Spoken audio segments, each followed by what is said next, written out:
काफिर ये चाहते हैं कि तुम रसूलुल्लाह सल्लल्लाहु अलैहि वसल्लम के दामन को छोड़ दो।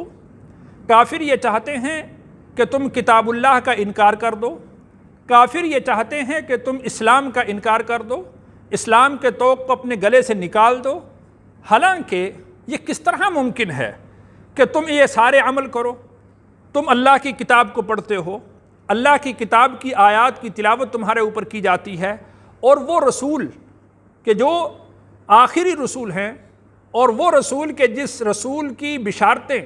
साबिक़ा किताबों के अंदर दी गई हैं, वफ़ीकुम रसूल, वही रसूल अपने वजूद बाबरकत के साथ, अपने वजूद मसऊद के साथ तुम्हारे दरमियान मौजूद हैं। अब ये सारे हक़ाइक़ जब तुम्हारी नज़रों के अंदर मौजूद हैं, तुम्हारे सामने हैं, तो वकैफ़ तकफ़ुरून, तुम किस तरह से इनकार कर सकते हो? और वमन यातसिम बिल्लाह, जो शख्स अल्लाह की रस्सी को मजबूती से पकड़ ले, अल्लाह के दीन को मजबूती से पकड़ ले, अल्लाह की किताब को मजबूती से पकड़ ले,